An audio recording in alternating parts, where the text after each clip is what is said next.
Welcome to Food Groove.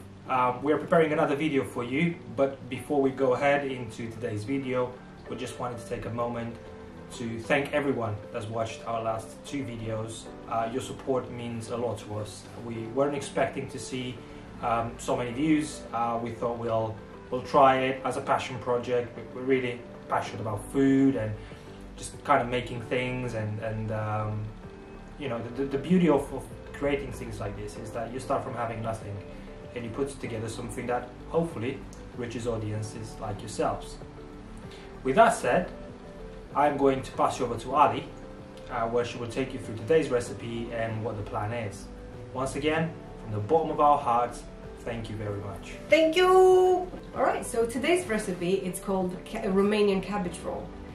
This is coming from the Ottoman Empire, and it's been spread all across the world in over 24 countries. And we're going to be talking about the Romanian one specifically in this video. This recipe is really served everywhere in the country, starting from like a Christmas event, from an Easter event to a wedding, and even really at our wedding we specifically wanted to have this served to our guests. So yes, let's go on with the ingredients and see how we can make this happen.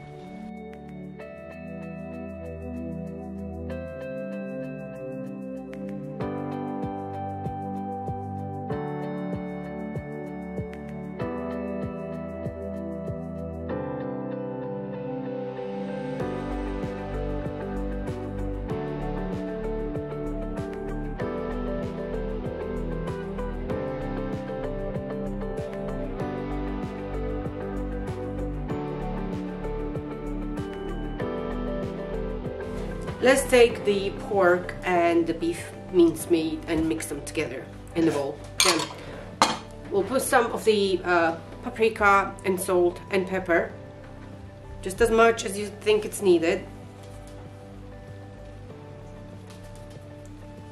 We'll do this for now. Get some of the dry thyme and put it on top. Fresh is good as well.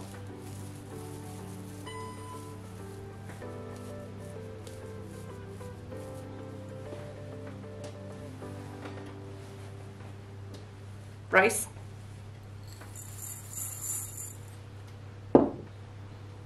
and a little bit of the tomato paste, or I guess all of it.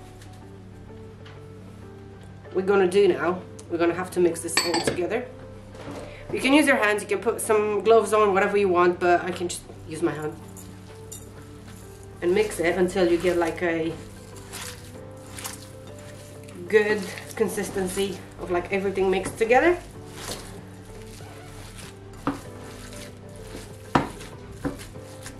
There's one more thing that we need to add to this, but we'll do this after we mix everything together and wash our hands.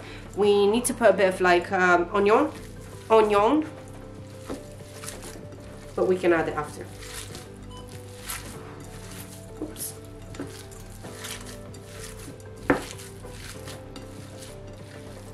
I like it to be a bit more colored, so I tend to add a bit more paprika. So let's just do this. Okay.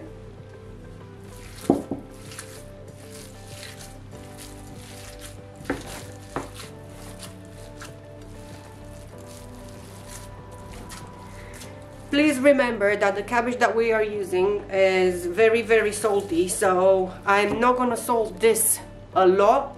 I just put a little bit to give it a bit of taste. But yeah, the cabbage is gonna give it the saltiness that it needs.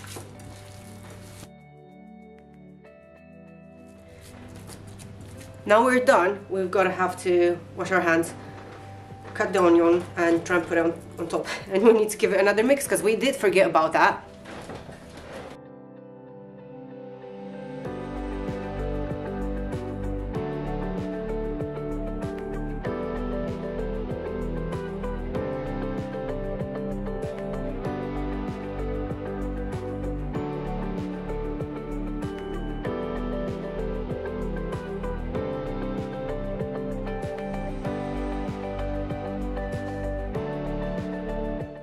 we've cut a big chunk of meat into smaller pieces because it's easier to boil it this way, and it fits better in a pot with all the cabbage rolls around it. So we've done this.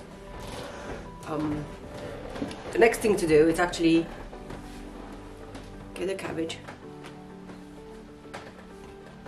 and you get a piece of meat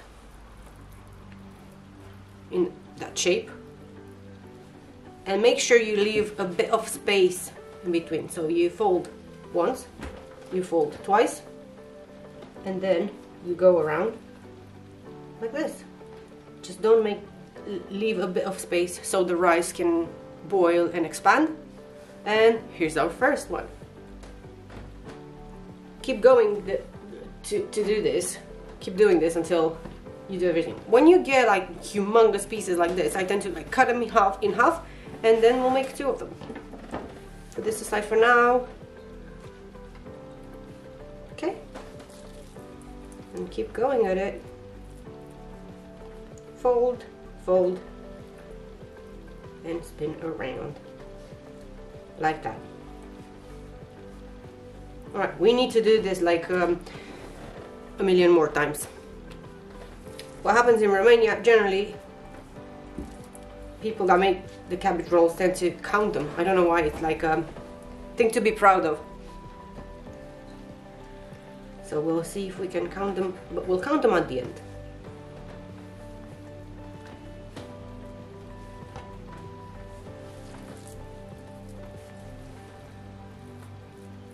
They don't need to be exactly the same. They won't be exactly the same because your cabbage leaves would be different sizes. But that's absolutely fine. So here we have a little tiny one. You'll see how tiny this is going to be. Obviously it needs much less meat.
Finish the cabbage rolls. What we gotta do now is put them inside the pot so we can boil them. You can do either the cabbage roll first and the meat after, or the other way around. I'll do the cabbage first, cabbage rolls, because I can just squeeze the meat in between. Just go around in circles to make sure that they will all touch the end of a pan, like this.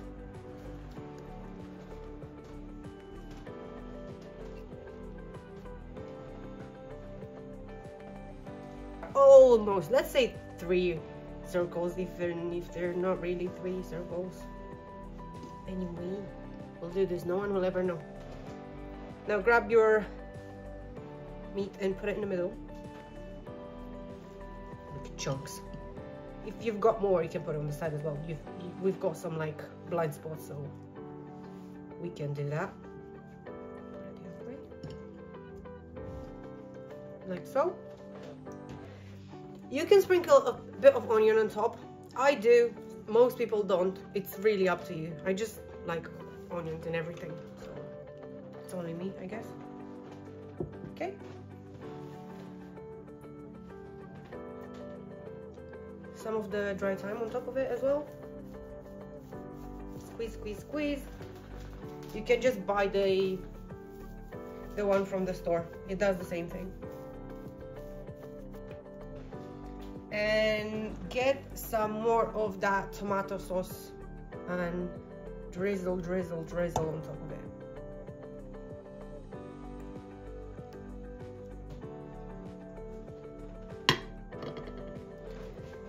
I've got some cabbage that's extra leaves that I couldn't use before, so I'm gonna just put them on top so we can cover everything, and when it's boiling it keeps all the temperature inside and the ones on the top are not gonna break free. So just cover it slowly, slowly, like that. Thank God we've got big chunks of it and it's easy. Once it's all covered nicely, fill everything with water and put it to boil, covered at low temperature. You will need at least 2 hours, but you can check. After 2 hours, you can take one out and check if it's boiled. If the cabbage is boiled, you're good to go.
I hope you guys are gonna try this, and now the supreme test is to try and see what we've made.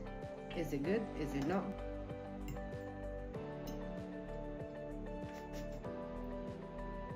Right?